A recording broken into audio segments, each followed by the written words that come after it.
Okay, Fight Freaks, this is Steve with TheTitleFight.com, and on the phone with me is top contender Mike Yes Indeed Reed. How are you today, champ?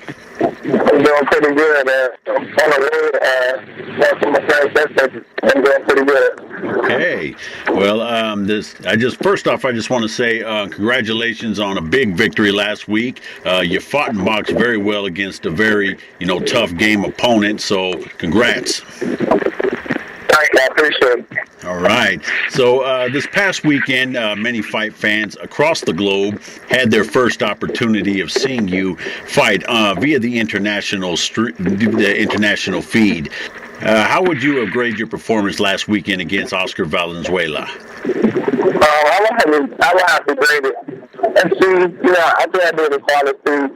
I think I did a lot of the things in the fight, I think I did well, but then a lot of things, I can improve on.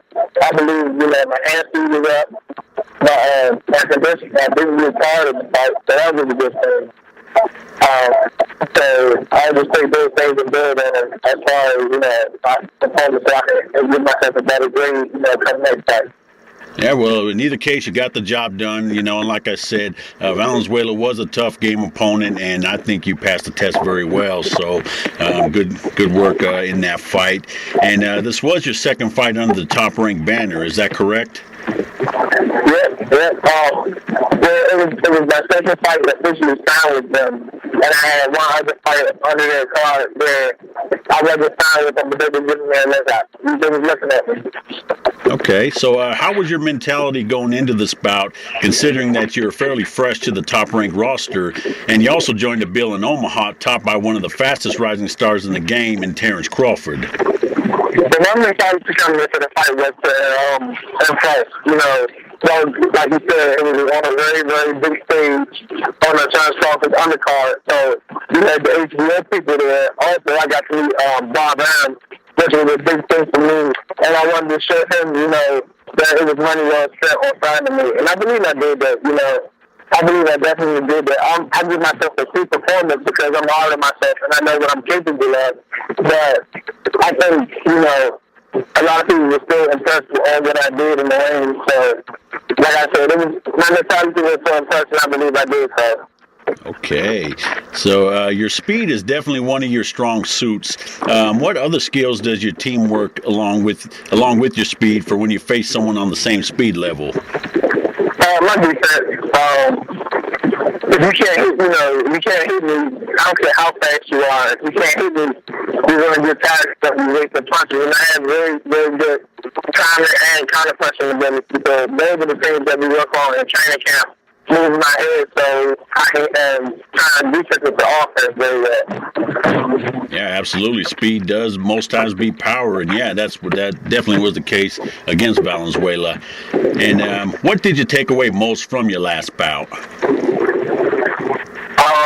What I took most from my last bout is even after weighing, because I like to eat, and even after weighing in and made my weight, I still can't put anything in my system. And I say that because in round 5, I started getting gas in my stomach. I felt like I had the breath. And I think that kind of impaired my performance, a great deal because I had gas in my stomach and I wasn't able to actually do, everything that I wanted to do. Okay. So that's something that I can look at, from my performance and say, well, I can improve on that. Just because I made weight doesn't mean that I can eat what I want. I still have to watch what I eat so I can be 100% when I fight. Yeah, absolutely. Got to make sure that that you're in tip-top shape once you step in that ring. Okay. So standing now at 8-0, how fast do you plan on returning to the ring? We know you like to put in work as you fought 6 times in this year so far. Yeah, well, actually, I'm 12-0 now. I would have to say, within the next year, I think 5 or 6 more times. If I stay healthy, I have to stay healthy. So 5 or 6 more times within the next year. And I like to think that I've been doing that.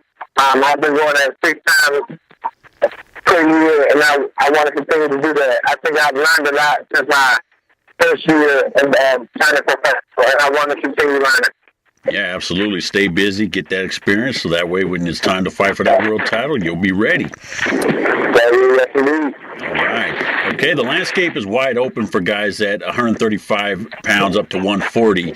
Now, we know it's a little early to throw you in the lion's den, but are there any guys in the top end of the food chain that you will keep your radar on as motivation? You know, potential guys you can envision yourself having a battle with? Well, the thing about me, I'm a competitor and I love competition.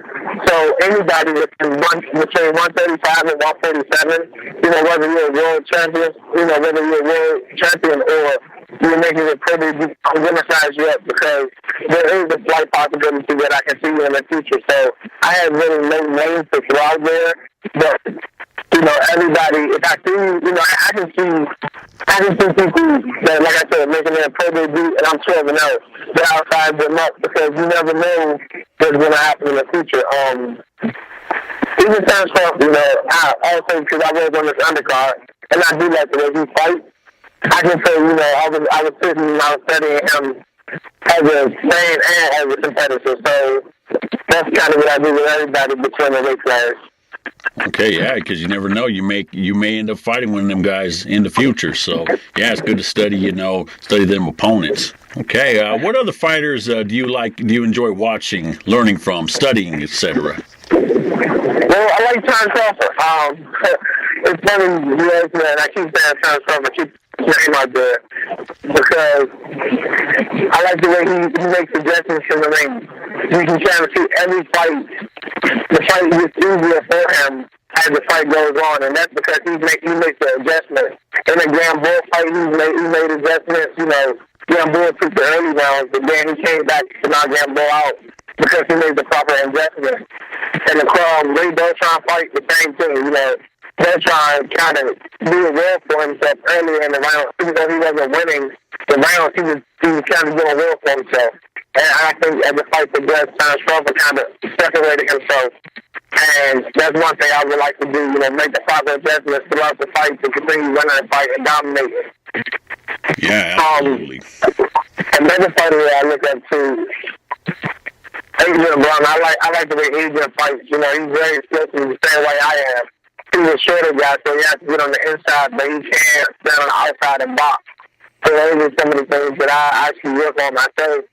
And last but not least, Andre Wood. I like Andre Wood a lot because if you look at him, he's not the biggest fighter. He's not the strongest fighter.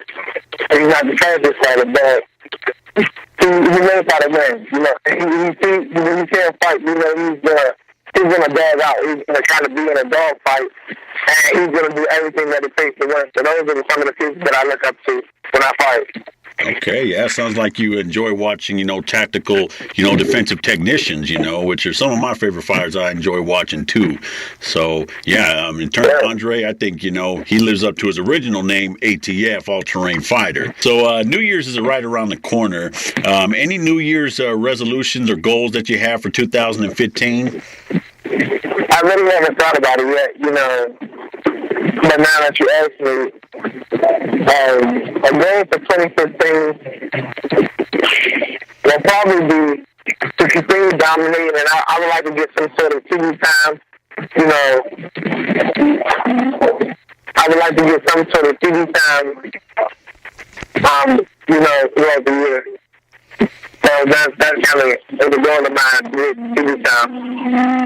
Absolutely, and especially after, you know, you gave a pretty credible performance, you know, last weekend. Maybe, you know, we'll be seeing you on Boxing After Dark here soon on HBO. So, yeah, we'll definitely look forward to seeing you. Yeah, that'll be a good thing, you know. Just get on the undercard, you know. I know I wouldn't, the chance of me being a main event, you know, is very slim within the next year. But I definitely can see myself fighting on, you know, the undercard of HBO.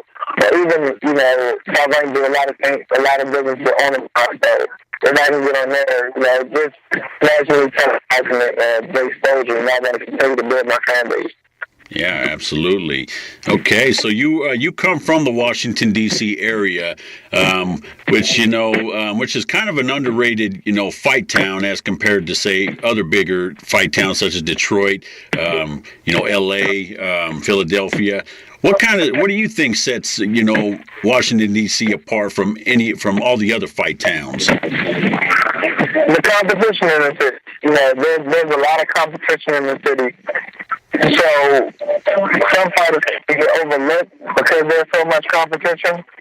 But I think that makes everyone better. In the amateur system, Olympic trials, 2011 Olympic trials, there was eight guys from the DMV area, from the city area, that actually made it to the Olympic team trials. So that's kind of, that's a big deal. No other area had that many people. And even behind the people that actually made it, there's people that could have made it, but they lost to the people that made it. So, like I said, the competition that we go through, we kind of beat each other up to get out of the state, and then we go to the regionals and we go to the nationals. So the competition is probably what I have to set us apart. Last but not least, any shout-outs you want to give? To my team, just shout out to my team, Team S&D, Team Reed, everybody that support me, because without them I wouldn't be here. I think I have a hell of a team behind me. So, like I said, without them I wouldn't be where I'm at right now, because when I first started I had to sell tickets. And, my team put it in place. They put it in place. They helped me sell the ticket to actually get fights when I was up there. And now that I'm sad, they still come out to support. And that's a big thing, That's a big thing for me. That's a real good look that they come out and support me, So that's all I have to say about that, just my team. Okay. Well, that's all the questions that I have today, Champ. Once again, thanks for chopping up with us at TheTitleFight.com. We wish you nothing but success, Champ, and we'll be speaking with you again soon. Mike, yes, indeed, Reed, everybody. All right, thanks. Appreciate it.